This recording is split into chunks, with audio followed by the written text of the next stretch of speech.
Assalamu alaikum warahmatullahi wabarakatuh. I hope you are all well by the grace of Almighty. আমি আশা করব যে তোমরা প্রত্যেকেই মহান সর্বশক্তিমানের দয়ায় ভালো আছো। এই ভিডিওতে আমরা নবম দশম শ্রেণীর সেট ও ফাংশন, এই যে ফাংশনের একটা ছোট্ট একটা ম্যাথ করব। এই অঙ্কটা তোমার যে কোনো এই অঙ্কটা বোর্ড পরীক্ষার জন্য অনেক বেশি ইম্পর্ট্যান্ট। তো আমরা যদি বোর্ডের দিকে লক্ষ্য করি তাহলে দেখব অঙ্কটা এরকম যে যদি এফ অফ ওয়াই সমান সমান এখানে একটা বীজগাণিতিক রাশি দেওয়া আছে, এটা হয় তবে কে এর কোন মানের জন্য এফ অফ -2 সমান সমান 0 হবে। আমরা এই অঙ্কটা কীভাবে করব? আমরা সর্বপ্রথম এই যে ফাংশন অফ ওয়াই, এই ফাংশন অফ ওয়াই এর জায়গায় এই ফাংশন অফ -2 বসাই একটা মান বের করব। বুঝতে পেরেছ? এই যে অঙ্কটা, এই অঙ্কটা সমাধান করব। কীভাবে সমাধান করব? এই অঙ্কটা সমাধান করার ক্ষেত্রে প্রথমে এখানে এই যে ফাংশন অফ ওয়াই, এই ওয়াই এর জায়গায় -2 বসাই একটা মান বের করব। মান বের করার পরে এইটা সমান সমান আবার এই জিরোটা বসাবো, 0 বসাই, এরপরে ক্যালকুলেশন করলে এখানে কে এর একটা মান বের হবে, তাহলে চলো আমরা এই অঙ্কটা সমাধান করি। তাহলে আমরা প্রথমে কার মান বের করব? আমরা প্রথমে এই যে ফাংশন অফ -2 এর মান বের করব। দেখো, প্রথমে এই যে লিখবা যে দেওয়া আছে এ ফাংশন অফ ওয়াই সমান সমান ওয়াই কিউব প্লাস কে ওয়াই স্কোয়ার -4y -8। এখান থেকে আমরা এই ফাংশন অফ -2 এর মান বের করব, অর্থাৎ এফ অফ -2। তো এফ অফ -2 তুমি দেখো তো -2টা কার জায়গায়? -2টা ওয়াই এর জায়গায়, অর্থাৎ এই রাশিতে যত জায়গায় ওয়াই আছে তত জায়গায় -2 বসে। যদি একটু খেয়াল করো তাইলে এই যে এফ অফ ওয়াই না, ফাংশন অফ ওয়াই, এই ফাংশন অফ ওয়াই এর আমরা বের করব ফাংশন অফ -2 এর মান। এখানে দেখো তো এই 2টা কার জায়গায় আছে? এই 2টা আছে ওয়াই এর জায়গায়। বুঝতে পেরেছ? হ্যাঁ, এই দেখো, এই যে ফাংশন অফ ওয়াই, আমরা বের করব ফাংশন অফ -2 এর মান। তাইলে এখানে ওয়াই এর মান 2 কেমনে হয়? ওয়াই এর মান -2 কেমনে হয়? ওয়াই এর মান -2 হয় কারণ এই যে ফাংশন তো ঠিক আছে, উভয় জায়গাতে ফাংশন ঠিক আছে, বাট এখানে ওয়াইয়ের জায়গায় -2, এখানেও তো ফাংশন, এখানেও ফাংশন, দুই জায়গাতে ফাংশন ঠিক আছে, ফাংশনের কোনো পরিবর্তন নাই। পরিবর্তনটা হলো এইখানে ফাংশনে যেখানে ওয়াই ছিল এই ফাংশনে ওয়াইয়ের জায়গায় -2 আছে, এই কারণে বলতেই পারি y = -2। অর্থাৎ এই যে বীজগাণিতিক রাশি, এই বীজগাণিতিক রাশিতে যত জায়গায় y আছে তত জায়গায় -2 বসাবো। তাইলে y এর মান যদি -2 হয়, এরপরে কি হবে? এরপরে তাহলে -2 হোল কিউব, যেহেতু y এর মান -2 তার মানে y কিউব মানে -2 হোল কিউব, যেহেতু y এর মান -2 সেহেতু y কিউব মানে -2 হোল কিউব। এরপরে কি? প্লাস কে এরপরে ওয়াই স্কোয়ার মানে -2 হোল স্কোয়ার। দেখো তো এই যে কে এর সাথে ওয়াই স্কোয়ারের মধ্যবর্তী সম্পর্ক কিসের? কে এর সাথে ওয়াই স্কোয়ারের মধ্যবর্তী সম্পর্ক হচ্ছে গুণের। মনে রাখবে বীজগণিতের বেলায় এ একটা চলক, বি একটা চলক, এই দুইটা চলকের মধ্যবর্তী সম্পর্ক কিছু না থাকে তাহলে এখানে গুণ ধরতে হয়। গুণ দুটি বীজগাণিতিক চলকের যদি মধ্যবর্তী সম্পর্কের মধ্যে কিছু না থাকে, এরকম থাকে এ বি, অথবা এরকম থাকে এক্স ওয়াই। দেখো তো এক্স এবং ওয়াই এর মধ্যবর্তী সম্পর্ক কিছু আছে? যোগ বিয়োগ গুণ ভাগ কিছু আছে? কিছুই নাই। কিন্তু যদি কিছু না থাকে তাহলে এখানে গুণ ধরতে হয়। এখানে কে এবং ওয়াই স্কোয়ারের মধ্যবর্তী সম্পর্ক কিছু নাই। দেখছো, কে এবং ওয়াই স্কোয়ারের মধ্যবর্তী সম্পর্ক কি কিছু আছে? কিছু নাই। যেহেতু কিছু নাই সেহেতু এটার আমরা গুণ ধরতে পারি, গুণ। এরপরে কে স্কোয়ার, এই যে -4 এর সাথে ওয়াই এর মান কত? -2। এরপর হলো -8। এরপরে যদি ক্যালকুলেশন করি তাইলে কি হবে? -2 কিউব একটা জিনিস দেখো, এই যে -2 কিউব, এখন 2 কিউব মানে কত? 2 কিউব মানে হলো 8। 2 কিউব মানে 8 হয়। কেমনে হয় 2 কিউব মানে? এই যে 2 কিউব সমান 2 × 2 × 2। 2 কিউব মানে হলো 2 তার নিজের সাথে 3 বার গুণ। যদি টু টু দি পাওয়ার 4 হইতো, অর্থাৎ 2 এর উপর পাওয়ার 4 হইতো, তার মানে হচ্ছে 2 তার নিজের সাথে 4 বার গুণ। কোনো একটা চলক বা কোনো একটা সহগের মাথার উপর পাওয়ার, এই পাওয়ার বলতে বোঝায় সে তার নিজের সাথে ততবার গুণ। কোনো একটা চলকের মাথার উপর যদি পাওয়ার 5 হয়, তাইলে ওই চলকের তার নিজের সাথে 5 বার গুণ হবে। কোনো একটা সহগের মাথার উপর পাওয়ার যদি 6 হয়, তাইলে ওই সহগের তার নিজের সাথে 6 বার গুণ হবে। এই যে 2 টু দি পাওয়ার 2 কিউব, 2 এর উপর মাথায়, 2 এর মাথায় পাওয়ার কত? 2 এর মাথায় পাওয়ার হলো 3, তার মানে 2 তার নিজের সাথে 3 বার গুণ।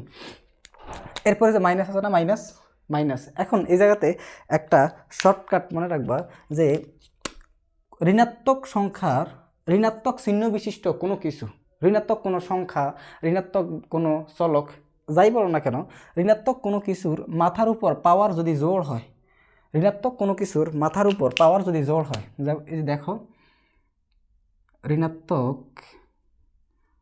ঋণাত্মক কোনো সংখ্যা বা চলক যাই হোক না কেন, তার মাথার উপর পাওয়ার যদি জোর হয়, তাইলে ওই ঋণাত্মক সংখ্যাটা ঋণাত্মক থাকে না, হয়ে যায় ধনাত্মক। বুঝতে পেরেছ? ঋণাত্মক কোনো সহগ, ঋণাত্মক কোনো চলক, যাই বলো না কেন, ঋণাত্মক কোনো কিছুর মাথার উপর পাওয়ার যদি জোর হয়, তাহলে ওই ঋণাত্মক জিনিসটা ঋণাত্মক থাকে না, হয়ে যায় ধনাত্মক। যদি বিজোড় হয়, ঋণাত্মক কোনো কিছুর মাথার উপরে পাওয়ার যদি বিজোড় হয়, তাইলে কি হবে? তাইলে ওইটা ঋণাত্মকই থাকবে। এই শর্টকাটটুকু তুমি মনে রাখবা যে ঋণাত্মক কোনো কিছুর মাথার পাওয়ার যদি জোড় হয়, তাইলে সেটা ধনাত্মক হয়ে যায়।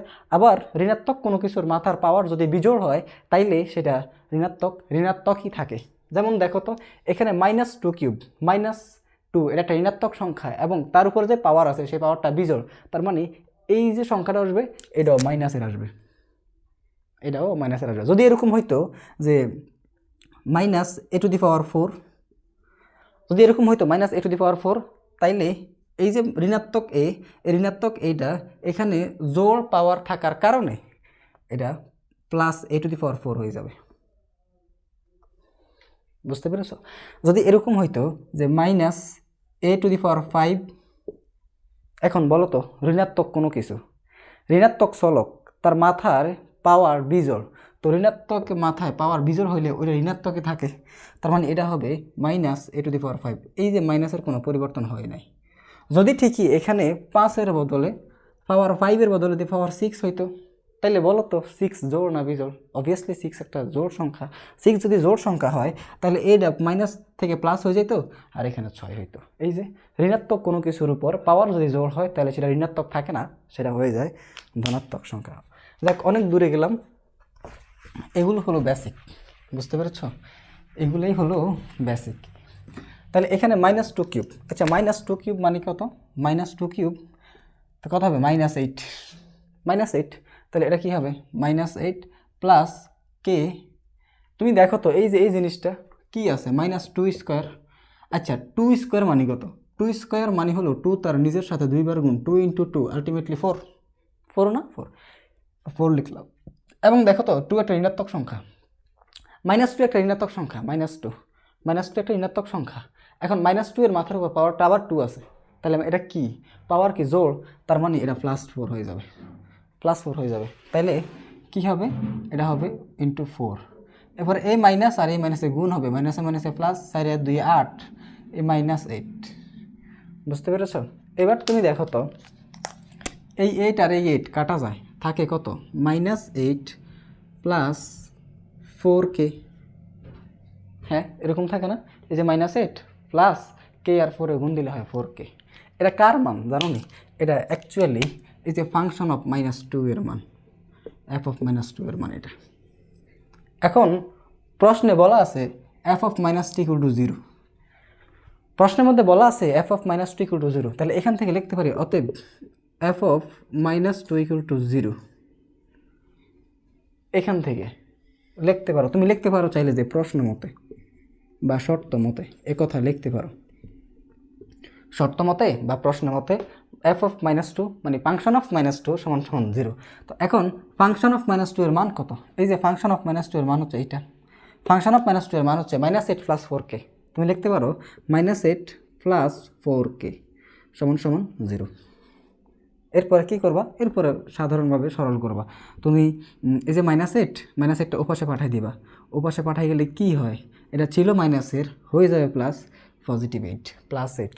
এরপরে এই যে তুমি তো কে এর মান বের করবা, কে এর মান বের করবা, তখন শুধু কে কে রাখবা, কে এর সাথে বাকি যা কিছু আছে সবগুলোরে সমান সমানের ডান পাশে পাঠিয়ে দিবে, বাম পাশে পাঠিয়ে দিবা। তখন শুধু কে থাকবে এবং কে এর সাথে পুরের মধ্যবর্তী সম্পর্ক গুণ, ওপাশে গেলে হয়ে যাবে ভাগ, ওপাশে গেলে হয়ে যাবে ভাগ। মনে রাখবা যে সমান সমানের এক পাশে প্লাস থাকলে এটা ওপাশে গেলে মাইনাস হয়, এ পাশে মাইনাস থাকলে ওপাশে গেলে প্লাস হয়, এ পাশে গুণ থাকলে ভাগ, ভাগ থাকলে গুণ, এরকম চেঞ্জ হয়। এখানে দেখো 4 এর সাথে কে এর মধ্যবর্তী সম্পর্কটা গুণের, 4 এর সাথে কে এর মধ্যবর্তী সম্পর্কটা গুণের। এই জন্য যখন 4কে এ পাশে নিয়ে আসছি, সমান সমানের আরেক পাশে নিয়ে আসছি, তখন 4টা গুণ থেকে হয়ে গেছে ভাগের।